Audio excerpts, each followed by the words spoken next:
le libéralisme, à mon sens, l'une des définitions les plus simples de cette notion qui peut être définie de 1000 façons, c'est la protection du plus faible. Pourquoi ? Parce que finalement, le libéralisme, c'est l'idée de se dire, il y a un individu, et la plus petite des minorités, c'est finalement l'individu. Alors on entend souvent qu'il faut protéger les minorités, les libéraux veulent protéger la plus petite des minorités, qu'est l'individu. Et cet individu, cette personne, elle est très souvent malmenée par un grand nombre d'approches politiques. L'approche politique de droite va venir la malmener pour faire revenir l'individu à ce qu'on appelle l'état de nature. La personne politique plutôt d'inspiration de gauche va tenter de le faire changer pour arriver à son objectif initial qui est en gros faire évoluer l'homme et qui est de le rendre meilleur et peut-être plus égal et plus dans une notion de partage. Le libéral, lui, il veut le respecter. Il veut le respecter et derrière ce respect de la personne humaine, il y a un fondement éthique qui, à mon sens, est vraiment traité dans cet ouvrage et qui va à l'encontre de toutes les idées reçues. Pourquoi j'ai choisi la forme du dictionnaire ? Parce que d'abord, il n'y en avait pas, et donc il fallait combler ce manque. Ensuite, parce qu'il y a une grande maison qui s'appelle Larousse qui me l'a proposé et que ça ne se refuse pas. Enfin, parce que je me suis dit que finalement, sur une notion qui est à ce point mal comprise, eh bien, la possibilité de découvrir en 300 entrées sur des concepts extrêmement variés, de action humaine jusqu'à Max Weber, et sur des sujets aussi variés que des sujets économiques, de profit, de qu'est-ce que l'école autrichienne, de qu'est-ce que l'entrepreneur par exemple, jusqu'à des sujets plus sociologiques. Qu'est-ce que ce sont les marchés cognitifs, mais aussi la démocratie, sous cet angle-là, faite par Raymond Boudon, une entrée sur même jusqu'au libertinisme. Y a-t-il des liens entre le libertinisme et le libéralisme, ou l'éducation, l'enfant. Et puis il y a des sujets finalement également plus psychologiques, sur le maternage, on va même dans la littérature. Donc toute cette variété de la pensée libérale et différents sujets qui sont traités par cette philosophie sont traités de manière, j'allais dire, assez agréable, parce qu'en 3-4 pages, vous avez un concentré de ce que pensent les différentes écoles libérales sur un même sujet. Donc il y a 300 entrées, il y a 65 auteurs, ça n'existait pas, ça n'existe pas plus à l'étranger d'ailleurs, donc il va être traduit dans de nombreuses langues et on est en train d'y travailler. Et donc finalement c'était une occasion formidable pour non seulement moi, mais surtout les 65 auteurs avec lesquels j'ai pu travailler, d'apporter, j'allais dire, un livre de référence qui finalement est une, j'espère, je pense qu'on a réussi à créer en 4 ans de travail, c'est pas rien, finalement le livre par lequel toute personne qui se pose des questions sur cette philosophie pourra avoir accès de manière objective à ce que pense l'ensemble des courants libéraux sur chacun des sujets. Alors, l'ultralibéralisme, c'est une ultra-bêtise, en tout cas c'est une méconnaissance fondamentale de ce qu'est cette pensée, et je le dis très objectivement, c'est pas parce que c'est un libéral qui parle que je viens dire cela.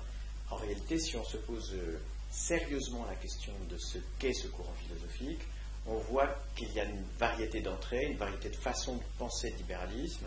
On ne peut donc pas le résumer à la loi du plus fort ou au renard dans le poulailler comme on l'entend trop souvent, et un peu bêtement.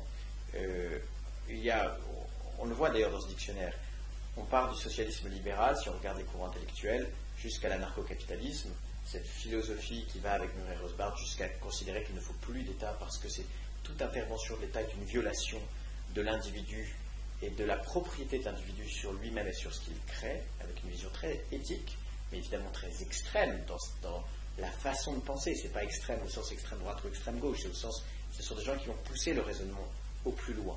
Mais il y a un vrai intérêt, je trouve, à aller creuser et comprendre quels sont ces différents courants politiques, intellectuels qui sont au fondement de ces réflexions-là. Et en réalité, il y a une variété d'approches entre ces deux pôles, ces deux extrêmes, en quelque sorte, que sont, dans la vision libérale, à la fois le socialisme libéral et l'anarcho-capitalisme. Mais donc ce sont les enfants de Aron, de Hayek et autres. Mais vous savez, en réalité, je pense qu'il ne faut pas découper, on y reviendra peut-être, mais le libéralisme, il ne se positionne pas facilement sur un axe droite-gauche. Il se positionne beaucoup plus facilement, selon ces différentes écoles, sur un axe confiance dans l'État, confiance dans l'individu. Et donc il y a ceux qui vont tout de même, les socialistes libéraux notamment, évidemment, qui vont avoir un interventionnisme relativement fort, et puis il y a jusqu'aux anarcho-capitalistes, où là pour le coup c'est que les individus en quelque sorte. Et je vous rappelle que c'est plutôt une minorité, mais une minorité intellectuellement intéressante. Eh bien, ce livre permet de découvrir la richesse, la variété, l'actualité de cette pensée qui est en permanence mouvante. Il y a des débats entre eux, et donc on voit bien sur chaque sujet les points d'accord, j'allais dire, entre les différentes écoles, mais aussi les points de divergence qui permettent de faire tomber les idées reçues. Et quand on parle d'ultralibéralisme, c'est en réalité parce que ce sont des gens qui sont dans un combat plus politique qu'intellectuel, j'allais dire même plus politicien qu'intellectuel, et qui viennent immédiatement jeter l'opprobre sur une pensée pour qu'on n'ait même pas à se poser la question de ce que c'est vraiment. Et quand on est dans un pays notamment comme la France, dans lequel vous avez 56% du PIB en dépenses publiques contre 43% dans le reste de l'OCDE, on comprend bien qu'il y a beaucoup de gens qui ont intérêt au maintien, voire à la montée en puissance de l'État. Et donc les libéraux dérangent. Et je crois que toute personne qui en général utilise ce terme ultralibéral est, si ce n'est malhonnête intellectuellement, du moins pas très cultivé. Et j'espère que ce livre leur permettra de dépasser tout cela.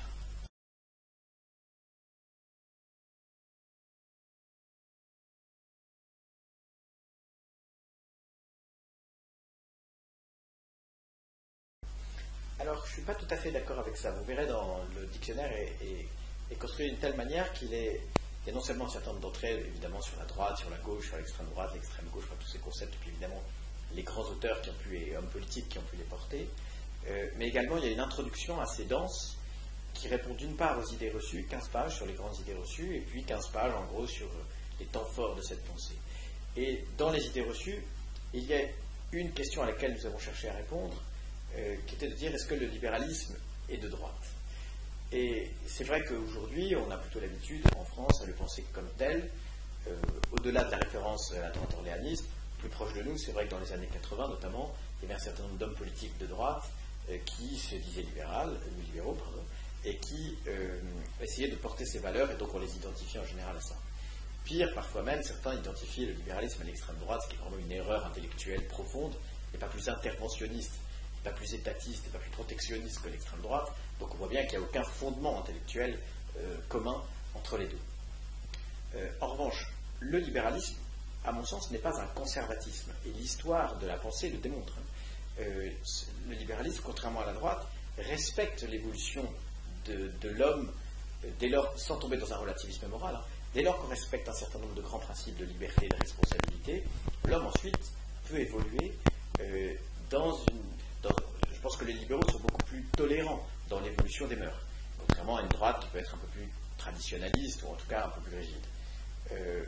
Cela n'empêche évidemment que la droite et les libéraux peuvent s'allier. Ce fut le cas en Grande-Bretagne avec Margaret Thatcher, ce fut le cas par exemple avec Ronald Reagan aux États-Unis, bien entendu. Cependant, il y a de grands réformateurs libéraux, de grands pays qui ont réformé sous un angle libéral leur économie et leur système social et même au-delà, qui ont été des leaders de gauche ou de centre-gauche. On a vu ça en Nouvelle-Zélande, par exemple, on a vu ça au Canada également.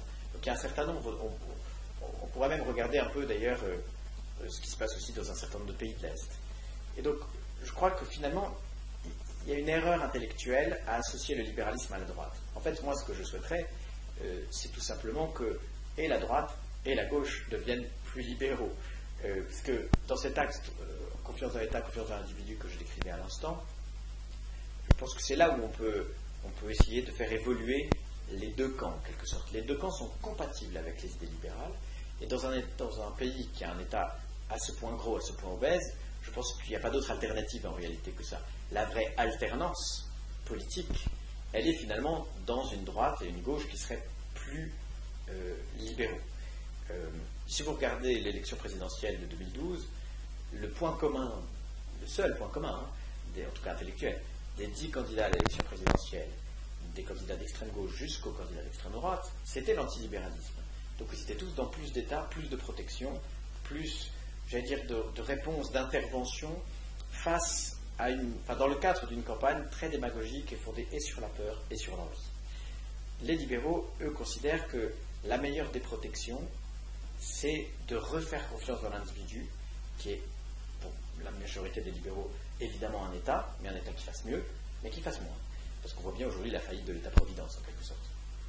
Et quand on regarde ce qui se passe aujourd'hui en Grande-Bretagne, notamment avec tout le débat sur la Big Society, vous voyez que la droite et la gauche ont fait le même constat, qui était de dire que l'intervention sociale de l'État à un niveau tel n'était plus possible et qu'il fallait donc la faire revenir sur des ambitions plus modestes, mais qu'en réalité, d'autres acteurs allaient se mettre en place pour appliquer et exercer cette solidarité. C'est ce qu'on appelle la solidarité privée.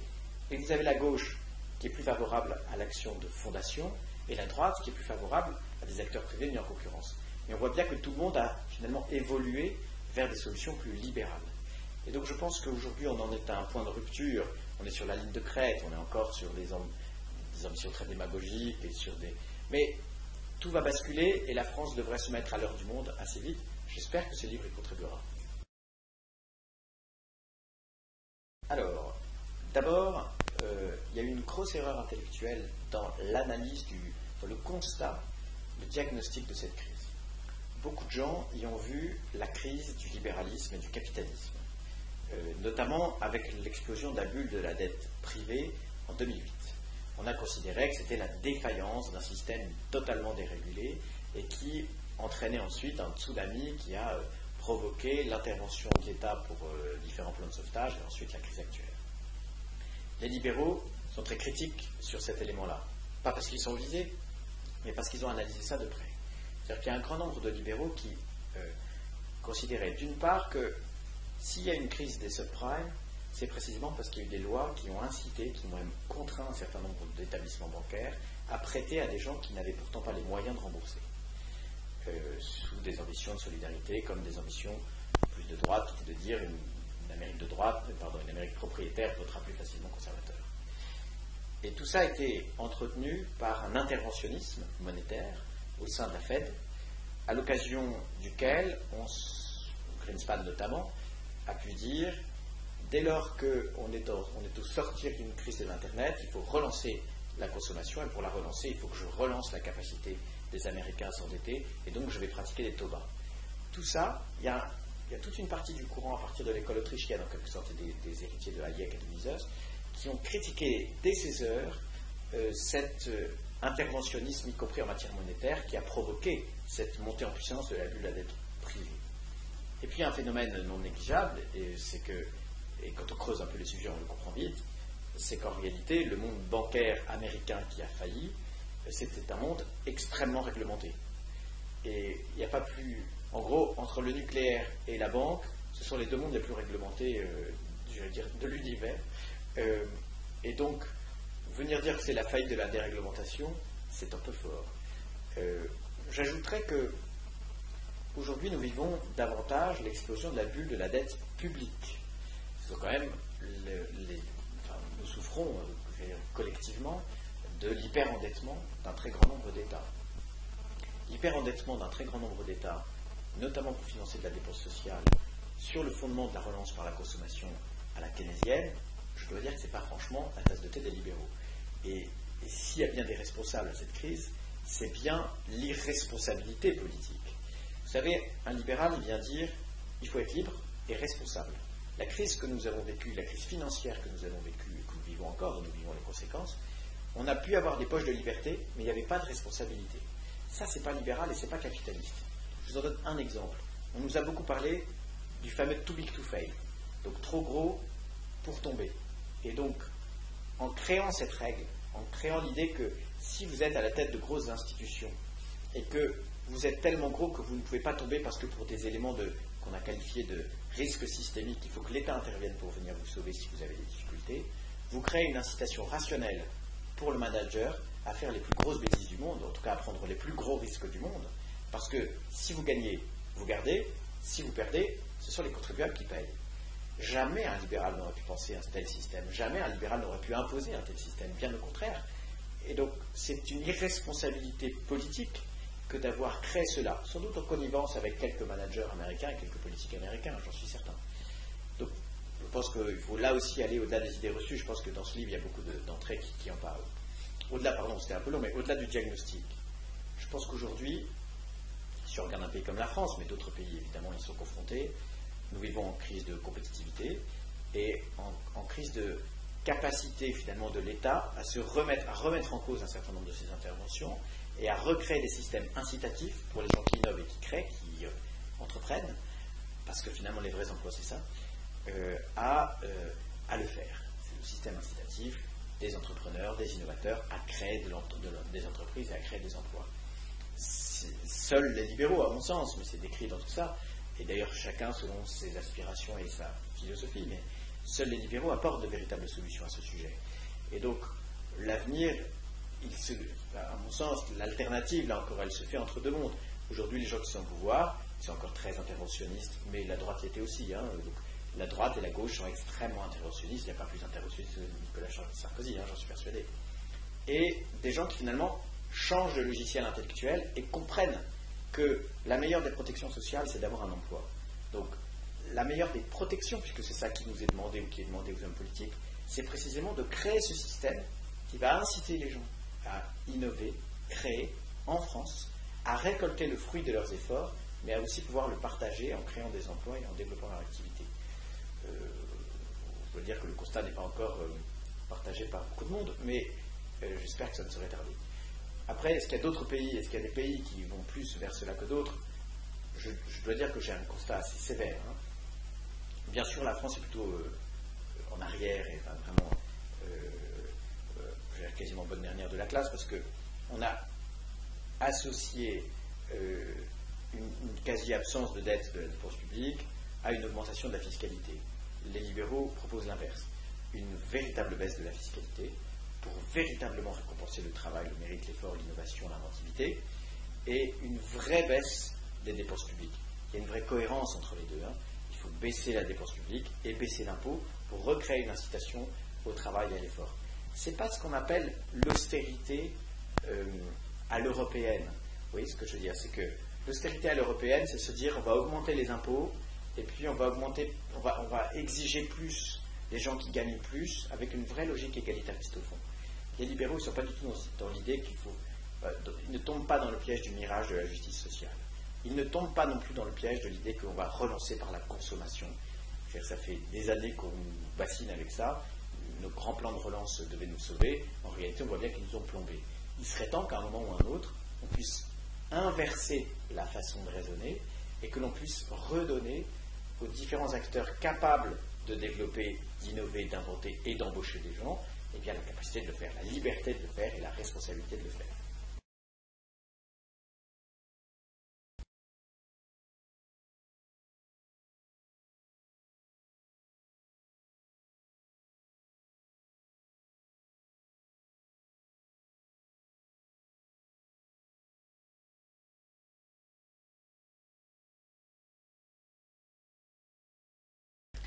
C'est une vaste question, mais en très peu de temps. Je dirais qu'Hayek est le plus grand penseur du XXe siècle, en tout cas pour beaucoup de libéraux, notamment évidemment pour les libéraux qui font partie de ce qu'on appelle l'école autrichienne, qui a comme, disons, père très connu, fondateur intellectuel, Hayek et Mises. Je pense que, à mon sens, c'est-à-dire que Hayek était un esprit extrêmement large, d'une culture infiniment vaste, capable de traiter autant de sujets économiques que philosophiques, que sociologiques, que juridiques, voire même il a fait un livre sur comment fonctionne le cerveau humain. Enfin, il était très précurseur sur un certain nombre de choses. Et à mon sens, deux choses importantes de Hayek, c'est d'une part sa capacité très en amont à dénoncer les méfaits du socialisme de droite comme de gauche, comme il le disait lui-même, très tôt dans l'histoire, dans la route de la servitude, et également dans droit, législation et liberté, sa capacité, entre autres, et entre 1000 sujets et 1000 éléments très, très lumineux de sa pensée, à développer la notion d'ordre spontané. En deux mots, il y a un ordre dans l'histoire des idées qui est un ordre naturel, on l'évoquait rapidement tout à l'heure, qui est l'idée de dire qu'il faut conserver l'ordre initial de la société, et finalement l'ordre d'une société, il doit revenir vers l'ordre naturel. C'est plutôt les origines intellectuelles de la droite. Il y a l'ordre artificiel, ce sont plutôt les origines intellectuelles de la gauche, et je pense aujourd'hui de la droite et de la gauche, pour être franc, qui est l'idée de dire on peut être quelques-uns à penser mieux que les autres ce qui est bon pour eux, et à emmener une société, par la magie de l'élection ou toute autre chose, vers ce qui nous paraît bien, et donc on va changer l'homme pour le rendre meilleur.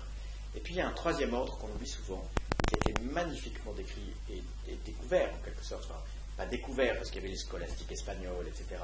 auparavant, mais merveilleusement révélé tout de même par Hayek, qui est l'ordre spontané, qui est l'idée de dire qu'il y a que parce que nous agissons tous avec un dessein personnel, eh bien il y a un ordre qui se crée sans même que chacun d'entre nous anticipions et nous guidions nos actions pour créer cet ordre. Et cet ordre spontané, il se découvre de 1000 manières. On n'a pas le temps ici, mais il y a 1000 exemples, y compris les plus concrets dans notre quotidien, qui montrent bien que si on laisse faire l'ordre spontané, cet ordre est bien plus efficient que les deux premiers. Et je pense que c'est une des plus belles révélations d'Hayek dans toute son œuvre. Mais je pense que toute personne au-delà des libéraux devrait découvrir, si ce n'est pas déjà le cas, Hayek, et je les envie, parce que quand on découvre Hayek, c'est un grand moment intellectuel. Alors, entre autres, on avait M. Naudet qui a travaillé sur le sujet, mais également Frédéric Sauté. Frédéric Sauté, c'est un grand professeur d'économie qui enseigne aujourd'hui aux États-Unis, qui est français, et qui maîtrise parfaitement et la théorie autrichienne, et également c'est toute la philosophie chrétienne. Donc vous voyez, ce dictionnaire réunit des gens de grand talent, et c'est un bonheur. Et c'est vrai que on découvre avec son approche qu'il y a un certain nombre d'encycliques, d'ailleurs de Rerum Novarum jusqu'à Centesimus Annus, y compris même récemment, j'ai oublié le nom, mais d'encycliques de Benoît XVI, qui mettent d'abord en avant qu'il n'y a pas de critique de l'économie de marché, qu'il y a une adhésion. Jean-Paul II était vraiment en adhésion, par exemple, avec l'économie de marché.